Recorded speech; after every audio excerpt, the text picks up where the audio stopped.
आइए दोस्तों और हम एग्जांपल देखते हैं बैक बॉन्डिंग का। ये क्या है, ट्राइसिलाइल अमीन। ठीक है, ध्यान से समझिएगा। यहाँ पे देखिए, यहाँ पे अभी जो हम BF3 पढ़े थे लास्ट क्लास में, उसमें फ्लोरीन से क्या होता था, इलेक्ट्रॉन पेयर आता था बोरॉन के वैकेंट ऑर्बिटल में। ठीक है, ओवरलैप होती है। यहाँ पे वो चीज़ उल्टा होने वाला है। यहाँ पे सेंट्रल में नहीं आएगा, यहाँ पे सेंट्रल से टर्मिनल में जाएगा। पहली बात तो इसको समझने के लिए ये समझो, सिलिकॉन ये एक्साइटेड स्टेट में जाएगा, जैसे कि कार्बन होता है उसी तरह सिलिकॉन ये एक्साइटेड स्टेट में है। इसके पास ये डी के इतने डब्बे खाली हैं। समझ में आ रही है बात? अब ध्यान से समझिए। नाइट्रोजन पे लोन पेयर तो होता है, जैसे NH3 है, नाइट्रोजन पे लोन पेयर तो होगा अगर नाइट्रोजन 3 बॉन्ड बना रहा है तो। ठीक है, ये लोन पेयर है। अब ये बात ध्यान से समझो, इन जनरल नाइट्रोजन को हम लोग ऐसे करते हैं 2s2 2p3।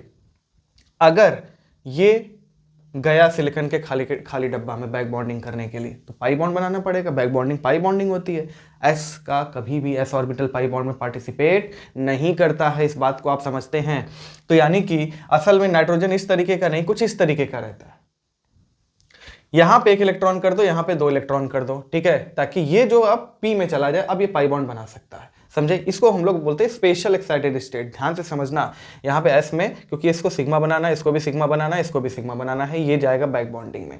यानी कि ये जो नाइट्रोजन पे लोन पेयर है, ये S में नहीं है, ये किस में है, P में है, और ये 2p में है। अब ये 2p जो है सिलिकॉन के, ये जो 3D से क्या करेगा, ये ओवरलैप करेगा। यानी कि ये जो बैक डोनेशन, बैक बॉन्डिंग हो रही है, ये हो रही है 2p और 3D के बीच में। समझ में आ रही है बात? तो इसके वजह से नाइट्रोजन तो पहली बात तो 1 ठो S 2 ठो P यानी 3 सिग्मा, तो ये क्या हो जाएगा, sp2 हो जाएगा, ट्राइगोनल प्लेनर।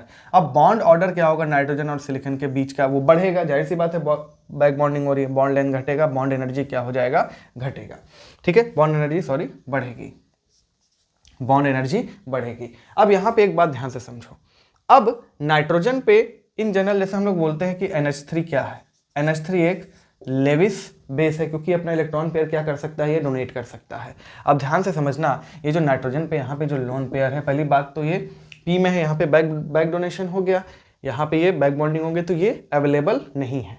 और NCH3, ठीक है, ट्राई मिथाइल अमीन, यहाँ पे जो नाइट्रोजन है, ये पहली बात तो इस पे जो लोन पेयर वो S में है, ये क्या है, ये sp3 है, ये क्या है, ये sp2 है। वैसे भी मोर इलेक्ट्रोनेगेटिव है, तो ये अपना इलेक्ट्रॉन डोनेट नहीं करना चाहेगा, वो बात तो है, लेकिन ये बैक बॉन्डिंग बना रहा है, तो ये अवेलेबल नहीं है।